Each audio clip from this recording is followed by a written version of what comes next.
habol ng batas. Nagkukunwari po itong video production, parang YouTube nila yan. Kudaw. No? Mayroon din po silang online platform na parang kagaya ng Rappler na online media. Ang tawag nila ay bulatlat.com. Ang bulatlat.com puro kontra gobyerno po yan at maka CPP, NPA, NDF ang laman yan. At yan ay pinapatakbo mismo ng Information Bureau ng Communist Party of the Philippines. No? Online nasa internet. So sa pangalan pa lang, nakasama na pakinggan. Ano? Alam mong hindi gagawa ng matino para sa taong bayan, bulatlat.com. Nabuo po yan ng panahon ng ERAP Resign Movement. At yan ay binuo para mag-expose sana ng mga mansyon at babae ni former President ERAP Estrada. Subalit nag-evolve siya at ginamit ng CPP, NPA, NDF for their online propaganda using and pretending to be a media. Okay. Ka-Eric, pa-shout out, sabi ni Your Poti kay Vince at Boy Tisoy. Mga kasapi po ito at tagapaglingkod ng ating sandatahang lakas under the 3rd Infantry Division Philippine Army under kay Major General Marion Sison na pa-retire na po. Ang commander ng 3rd Infantry Division covering the area of Panay, Negros, Bohol, Cebu, and Siquijor. Yun po, no? Pag sinabing Panay, Iloilo, Iloilo City, Antique, Aklan, Capiz, Guimaras, Bacolod, Negros Oriental, Negros Occidental, Bohol, and Siquijor Island Province. Yan pong coverage ng 3rd Infantry Division. So balik po tayo dito sa binabanggit po ni Ka-Eric, no?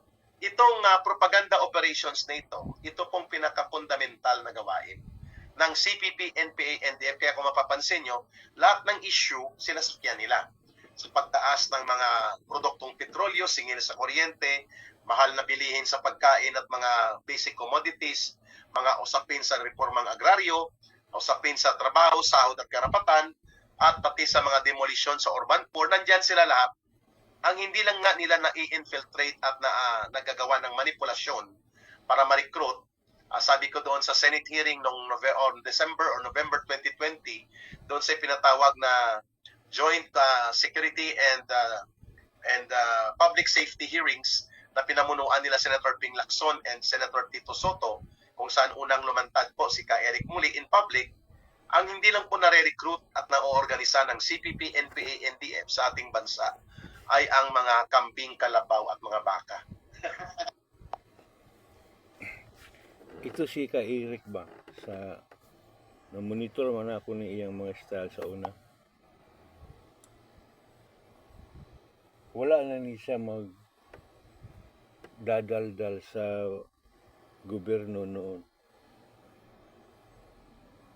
Saka wala siyang programa sa Isiminay. Walang mangyaring walang mangyaring kaso si Pastor Kibuloy, walang mangyaring suspended ang Isiminay, wala lahat, normal. Kung hindi lang ito siya nagdadaldal noon tungkol sa gobyerno, sa CPP, NPA, kung tumahimik lang ito, hindi magkaganito yung Isiminay.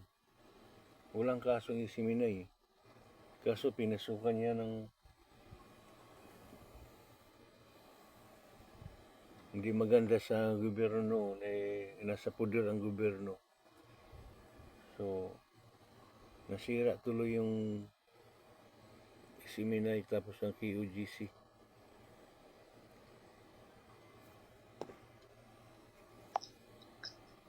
Pati pare, madre, pastor, obispo, sakristan, manikurista, pedikurista, katikista, pati overseas Filipino workers. Yes po. Sapagkat sa matagal na panahon hindi sila naibubunyag at nailalantad. At sa matagal na panahon po nagkulang ang